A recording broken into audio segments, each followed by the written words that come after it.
Hello friends, welcome to my YouTube channel DP Educare. दोस्तों, आज हम लोग प्राचीन इतिहास के अंतर्गत एक टॉपिक पढ़ने वाले जिसका नाम है बौद्ध धर्म। और ये बौद्ध धर्म बहुत ही इम्पोर्टेंट टॉपिक है, क्योंकि मुझे नहीं लगता कि शायद आज तक कोई ऐसी एक भी परीक्षा हुई होगी कि जहाँ से बौद्ध धर्म से संबंधित कोई प्रश्न ना पूछा गया हो। चाहे वो समीक्षा अधिकारी हो, सहायक समीक्षा अधिकारी, पीसीएस हो, लोअर पीसीएस, कोई भी, चाहे वनडे एग्जाम हो, चाहे कोई भी एग्जाम हो, बौद्ध धर्म से और जैन धर्म से हमेशा प्रश्न पूछा ही जाता है।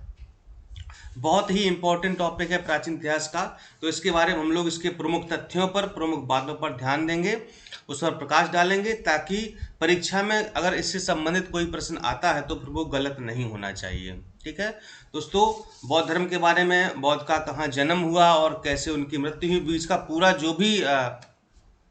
जो भी सारांश है, जो भी बीच में घटनाएं हुई हैं, कौन घटना किससे संबंधित है, इसके बारे में हम लोग सारी जानकारी प्राप्त करेंगे। और समीक्षा अधिकारी एग्जाम जो कि आपका 5 दिसंबर को होने वाला है, मात्र 2 महीने का समय बचा हुआ है। इन 2 महीनों में आपको बहुत सारा पढ़ना है और ढेर सारा पढ़ना है। जीएस के बारे में भी और आपको हिंदी के बारे में भी, टेस्ट सीरीज को भी आपको हल करना, रिवीजन करनी है। तो आपको बड़ा अपना टाइम टेबल शेड्यूल मेंटेन करना होगा। हालांकि 2 महीने का जो समय बचा है, इसमें अंतिम रणनीति क्या होगी और किस प्रकार से आपको टाइम टेबल सेट करना चाहिए, इस पर आपको हम जल्दी वीडियो उपलब्ध करवाएंगे। ठीक है, बाकी आप लोग अपने हिसाब से पढ़ते रहिए, रिवीजन करते रहिए। जो टॉपिक छूट रहे हैं आपके, उन पर ज़्यादा ध्यान दीजिए, क्योंकि सभी टॉपिक को आपको टच करना ही है, रिवाइज करना ही है। बाकी नोट्स और टेस्ट सीरीज अगर इसके पास नहीं है तो अभी भी ले सकते हैं। स्क्रीन पर नंबर दिया गया है 6393350769। इस पर आप लोग टेस्ट सीरीज ज्वाइन कर सकते हैं, या फिर नोट्स भी आप लोग इसी नंबर से ले सकते हैं, कॉल करके या फिर व्हाट्सएप करके। चलिए शुरुआत करते हैं आज के टॉपिक की। और आज का टॉपिक आपका बौद्ध धर्म है। पहला पॉइंट यहाँ पर आ जाता है, ईसा पूर्व 6ठी सदी के उत्तरार्ध में गंगा के मैदानों में अनेक धार्मिक संप्रदायों का उदय हुआ। इसमें बौद्ध एवं जैन धर्म सर्वाधिक लोकप्रिय हुए। तो ये ईसा पूर्व 6ठी शताब्दी, जैसे कि यानी कि आपका जो वैदिक काल है, जैसी वैदिक काल की समाप्ति होती है, या उसी शताब्दी के उत्तरार्ध यानी कि लास्ट में आकर के जो गंगा के मैदान थे, तो मैदानी क्षेत्र में कुछ धार्मिक संप्रदाय उदय हुए, जैसे कि बौद्ध हो गए, जैन हो गए, शैव हो गए, वैष्णव हो गए, भागवत हो गए। इस तरह के मतलब कई सारे धर्म का उदय हुआ था। लेकिन जिनको लोकप्रियता सबसे ज़्यादा मिली वो थे आपके बौद्ध धर्म और जैन धर्म। बाकी के धर्म भी उतने इम्पोर्टेंट नहीं हैं, लेकिन यहाँ पर हम लोग बौद्ध धर्म का इस वीडियो में और अगले वाले वीडियो में जैन धर्म के बारे में भी बात करेंगे। तो बौद्ध और जैन का ये सबसे ज़्यादा लोकप्रिय हुए हैं। गौतम बुद्ध के बारे में जान लेते हैं थोड़ा थोड़ा। तो गौतम बुद्ध का जन्म 563 ईसा पूर्व में नेपाल की तराई में स्थित कपिल वस्तु के निकट एक ग्राम है जिसका नाम है लुम्बिनी, वहां पर हुआ था। गौतम बुद्ध के पिता का नाम शुद्धोदन था, और वे जो शुद्धोदन थे ये शाक्यगढ़ के प्रधान थे। जो वहाँ पर एक वंश था शाक्यगढ़, उसके प्रधान थे। और इनकी माता जो गौतम बुद्ध की थी, उनका नाम था महामाया देवी, जो कि कोलीय गणराज्य, कोली वंश की कन्या थी। कभी कभी ये भी पूछ दिया जाता है कि गौतम बुद्ध की माता किस वंश से संबंधित थी या किस गणराज से, तो आपकी वो कोलीय वंश से या कोलीय गणराज से संबंधित थी। गौतम बुद्ध बचपन में सिद्धार्थ के नाम से, इनका बचपन का नाम क्या पूछा जाता है, सिद्धार्थ है इनका बचपन का नाम। और इन्होंने अपना घर त्याग दिया था 29 वर्ष की, मात्र 29 वर्ष की अवस्था में ही घर छोड़ के चले गए थे। आपको पता ही, रात में ही चुपचाप बिस्तर छोड़ छाड़ के रात में निकल गए थे, जिसे बौद्ध ग्रंथों में महाभिनिष्क्रमण, एक नया शब्द आया है। जो इनके घर त्यागने की प्रक्रिया है, घर त्याग दिया था, तो उस अवस्था को कहा गया है महाभिनिष्क्रमण। इसके बाद 483 ईसा पूर्व में कुशीनारा में, जो आजकल वर्तमान में आप कुशीनगर देख रहे हैं ना, वो कुशीनारा पहले था। ये मल्ल गणराज की पहली राजधानी थी। तो 80 वर्ष की अवस्था में गौतम बुद्ध की मृत्यु हो गई थी, और इनकी मृत्यु को महापरिनिर्वाण से कहा जाता है, यानी कि महापरिनिर्वाण कहा जाता है इनकी मृत्यु को। कब? 483 ईसा पूर्व में इनकी मृत्यु हो गई थी कुशीनारा में। बुद्ध ने 4 आर्य सत्य बताए हैं। कौन से? दुख, दुख समुदाय, दुख निरोध और दुख निरोधगामी प्रतिपदा। ये 4 उन्होंने आर्य सत्य बताए। कभी कभी पूछ दिए जाते हैं कि इनमें से कौन सा बुद्ध द्वारा नहीं बताया गया है, इस तरीके से प्रश्न आता है यहाँ पर। प्रतीत्य समुत्पाद बौद्ध दर्शन का सार है। इसके अनुसार प्रत्येक कारण का एक कार्य होता है और प्रत्येक कार्य का एक कारण होता है, यानी कि आप कोई भी कार्य करते हैं तो उसका एक कारण है, और अगर कोई कारण है ना तो उसका कुछ ना कुछ एक कार्य जरूर होगा। आगे देखते हैं।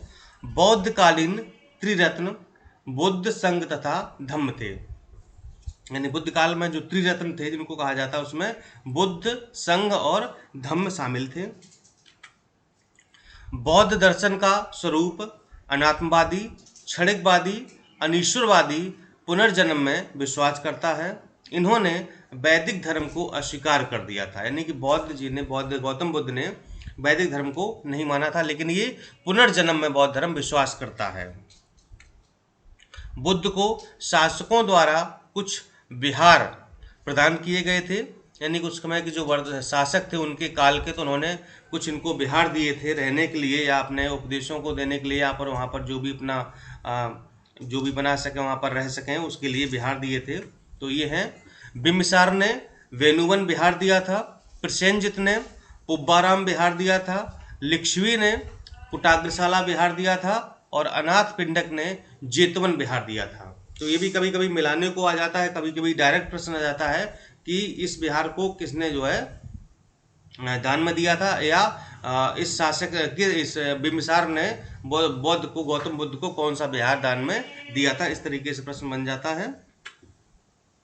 बुद्ध ने अष्टांगिक मार्ग का संदेश दिया है और अष्टांगिक मार्ग ये थे: सम्यक दृष्टि, सम्यक वाक, सम्यक संकल्प, सम्यक कर्मांत, सम्यक आजीव, सम्यक व्यायाम, सम्यक स्मृति और सम्यक समाधि। ये अष्टांगिक मार्ग का उन्होंने संदेश दिया है बुद्ध जी ने। बौद्ध धर्म में 3 पुस्तकें त्रिपिटक के नाम से प्रसिद्ध हैं, जो कि पाली भाषा में रची गई हैं। यानी कि त्रिपिटक क्या है? ये 3 पुस्तकें हैं, पाली, इनकी भाषा जो है पाली है, और पुस्तकों का नाम है विनय पिटक, ये संघ संबंधी नियम इसमें दिए गए हैं। सुत्त पिटक, इसमें बुद्ध के उपदेशों का संग्रह, यानी बुद्ध ने जितने भी उपदेश दिए हैं कहाँ पर मिलते हैं? सुत्त पिटक में। अभिधम्म पिटक में दार्शनिक सिद्धांत दिए गए। तो कभी कभी प्रश्न ही दिया जाता है कि बुद्ध के उपदेशों का संग्रह किस में मिलता है, तो आप बताएंगे सुत्त पिटक में मिलता है। या बुद्ध के संघ संबंधी नियम किस में दिए गए हैं, तो विनय पिटक में दिए गए हैं। या बुद्ध के दार्शनिक सिद्धांतों का वर्णन किस में किया गया है? अभिधम्म पिटक में किया गया है।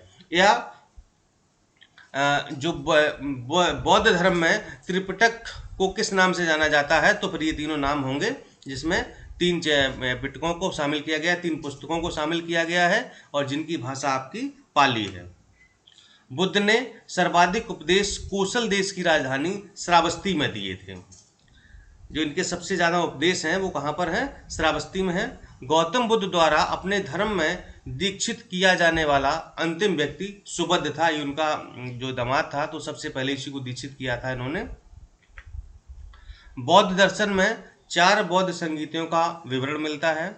इसकी जानकारी के मूल स्रोत दीपवंश व महावंश, यानी कि बौद्ध ग्रंथ बौद्ध दर्शन में 4 संगीतियाँ, जब बुद्ध की मृत्यु हो गई है तो संगीतियाँ मतलब कि वही सम्मेलन, इसको कहें हम संगीत सम्मेलन कह लें या कॉन्फ्रेंस कह लें आज की भाषा में, तो 4 बौद्ध संगीतों का विवरण मिलता है। और इसकी जानकारी जो हमको मिलती है वो दीप वंश और महावंश से मिलती है। तो देख लेते हैं 4 कौन कौन सी ये संगीतियाँ थीं। तो प्रथम आपकी हुई है, जिस वर्ष बुद्ध की मृत्यु हुई है 483 ईसा पूर्व में, उसी वर्ष हुई। कहाँ पर? ये राजगृह में हुई है, सप्तपर्णी गुफा में, और इसके अध्यक्ष थे महाकश्यप, या इनको महाकश्यप भी कहते हैं। और उस समय का जो वर्तमान शासक था वहाँ का, वो था अजातशत्रु। द्वितीय हुई है 100 साल बाद 383 ईसा पूर्व में, वैशाली में। कहाँ पर हुई? वालुकाराम बिहार में हुई है, और इसके अध्यक्ष थे वो थे साबकमीर, और उस समय वर्तमान शासक था आपका कालाशोक। तृतीय बौद्ध संगीति हुई है 247 ईसा पूर्व में। इसका लगभग समय माना जाता है, थोड़ा 1-2 वर्ष कभी कभी कहीं आगे पीछे ही मिल जाता है। ये पाटलिपुत्र में हुई है, और इसके अध्यक्ष थे मोगलीपुत्र तिस्स, और शासक उस समय का था अशोक। और चौथी जो सबसे इम्पोर्टेंट है, जहाँ अक्सर पूछा जाता है, कभी कभी तो ये सब मिलान करने को, मतलब कि प्रथम संगीति या स्थान दे दिए, स्थान मिलान करने को आ जाता है, वर्ष भी मिलान करने को आता है, अध्यक्ष भी मिलान करने को आता है, और जो शासक थे वो भी मिलान करने को, मतलब यहाँ से बहुत संगीतियाँ बहुत इंपॉर्टेंट हैं। इसका एक एक शब्द बहुत ही इंपॉर्टेंट है, चूंकि यहाँ से कई तरीके से प्रश्न बन जाता है। डायरेक्ट प्रश्न बनते हैं, मिलान करने वाले बनते हैं, कथन कारण वाले बन जाते हैं, कूट वाले बन जाते हैं। तो चौथी संगीति कहाँ हुई थी? ये ईसा की प्रथम शताब्दी यानी कि पहली शताब्दी में हुई थी। कुंडनबल कहाँ पर? कश्मीर में हुई थी। इसके अध्यक्ष थे वसुमित्र और उपाध्यक्ष थे आपके अश्वघोष, और शासक था उस समय का कनिष्क। तो ये जो 4 संगीतियां हैं बहुत ही इंपॉर्टेंट हैं, इनका एक एक शब्द आप लोग याद कर लीजिएगा ताकि परीक्षा में कोई प्रश्न गलत नहीं होना चाहिए। चलिए अगला पॉइंट देख लेते हैं। 35 वर्ष की अवस्था में वैशाख पूर्णिमा की रात पीपल वृक्ष के नीचे निरंजना नदी के तट पर बुद्ध को ज्ञान की प्राप्ति हुई थी। देखिए एक ही लाइन में कई चीजें छुपी हैं। किस वर्ष में? 35 वर्ष की अवस्था। मान लो पूछा जाए कि बुद्ध को ज्ञान प्राप्ति हुई थी कब? 35 साल में। तिथि क्या थी? तो उस समय बैसाख की पूर्णिमा थी। कहां पर? पीपल वृक्ष के नीचे। और किस स्थान पर? निरंजना नदी के तट पर। तो इसमें देखिए 3-4 प्रश्न यहाँ पर बन जाते हैं। अगला है बोध गया में बोधि वृक्ष को शशांक ने नष्ट कर दिया था। तो उस समय का शशांक शासक था वहाँ का, बिहार का, गया का। तो जो बोधि वृक्ष जिसके नीचे इनको ज्ञान प्राप्त हुआ था, तो वो जो है इसने शशांक ने इस वृक्ष को नष्ट करा दिया था। चतुर्थ बौद्ध संगीत में बौद्ध धर्म हीनयान व महायान नामक 2 शाखाओं में विभक्त हो गया था। गौतम बुद्ध को एशिया का ज्योतिपुंज भी कहा जाता है। ये प्रश्न भी कई बार पूछा गया है कि एशिया का ज्योतिपुंज किसे कहा जाता है या किसे कहा गया, तो वो आपके थे गौतम बुद्ध। ठीक है, तो ये थी गौतम बुद्ध के बारे में बहुत ही इंपॉर्टेंट जानकारी बौद्ध धर्म के बारे में। और यहाँ से आप देखेंगे मतलब कहीं ना कहीं से मतलब इसकी हर लाइन अपने आप में एक प्रश्न है, बल्कि एक एक लाइन में आपको 3-3, 4-4 प्रश्न भी मिल जाएंगे।